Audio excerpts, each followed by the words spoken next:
आणि हाच तो गड जिथून मराठा साम्राज्याची पायाभरणी झाली आणि स्वराज्याची मुहूर्तमेढ देखील याच गडावर रोवली गेली. 16 वर्षाचा एक तरुण ज्यानं स्वप्न पाहिलं होतं स्वराज्याचं आणि त्या स्वप्नासाठी पहिलं पाऊल उचललं ते सुद्धा याच गडावर.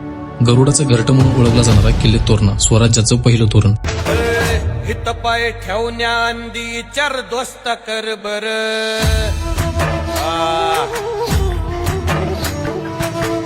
हित पाय ठेवण्याआधी चार दोस्त कर बर. जो आजही ताटमानीनं उभा आहे आपल्या माचांमुळे. मोगलांना झुंजवणारी अशी ही झुंजारमाची आणि जिथं उभं राहिलं की स्वतःवरचा विश्वास वाढावा अशी बुधलामाची. नवीन वर्षाची सुरुवात एका अशा गडावरून करतोय जिथून एका युगाची सुरुवात झाली. ज्या ठिकाणी शिवरायांनी स्वराज्याची सुरुवात केली आज त्याच ठिकाणी मी माझ्या नवीन वर्षाची करतोय. आज या ठिकाणी आलोय स्वतःला आठवण करून द्यायला की सुरुवात कुठून करायची हे सुद्धा तितकंच महत्वाचं असतं. नवीन वर्ष म्हणजे फक्त कॅलेंडरचं पान बदलायचं नसतं, बदलायचा असतो स्वतःचा माइंडसेट. आणि हा गड सुद्धा तेच सांगतोय की नव्या रेझोल्युशन पेक्षा नव्या धाडसानं सुरुवात कर.